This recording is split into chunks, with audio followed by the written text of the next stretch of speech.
নড়াইলের স্বাধীনতার ঘোষক ও বহুদলীয় গণতন্ত্রের প্রবক্তা এবং বিএনপির প্রতিষ্ঠাতা শহীদ রাষ্ট্রপতি জিয়াউর রহমানের ৪৫তম শাহাদাত বার্ষিকী যথাযোগ্য মর্যাদায় পালিত হয়েছে।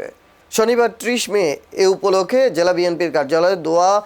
মাহফিল ও আলোচনা সভা অনুষ্ঠিত হয়। এতে প্রধান অতিথি ছিলেন নড়াইল ১ আসনের সংসদ সদস্য ও জেলা বিএনপির সভাপতি বিশ্বাস জাহাঙ্গীর আলম। এছাড়া অনুষ্ঠানে আরও উপস্থিত ছিলেন জেলা পরিষদের প্রশাসক ও সদর উপজেলা বিএনপির সভাপতি হাফিজুর রহমান আলেক, জেলা বিএনপির সাবেক সিনিয়র সহসভাপতি জুলফিকার আলী মণ্ডল, সাধারণ সম্পাদক অ্যাডভোকেট মাহবুবুর খোরশেদ, সাবেক যুগ্ম সাধারণ সম্পাদক মোহাম্মদ আলী হাসান, সাবেক সাংগঠনিক সম্পাদক রিজভী জর্জ, পৌর বিএনপির সাধারণ সম্পাদক খন্দকার হুশিয়ার রহমান, কৃষক দলের বিভাগীয় সাংগঠনিক সম্পাদক মোস্তফা কামাল মস্তু,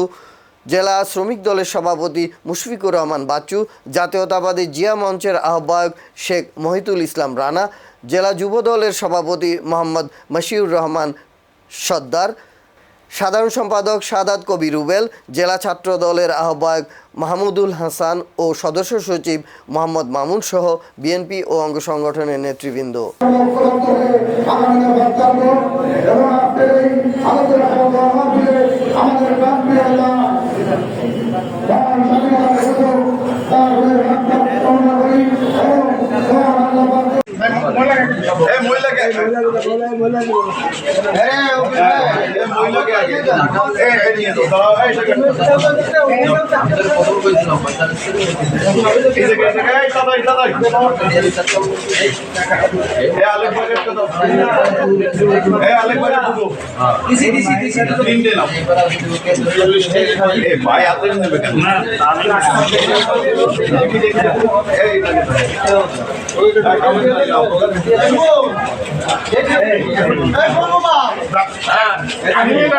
সমস্যা হবে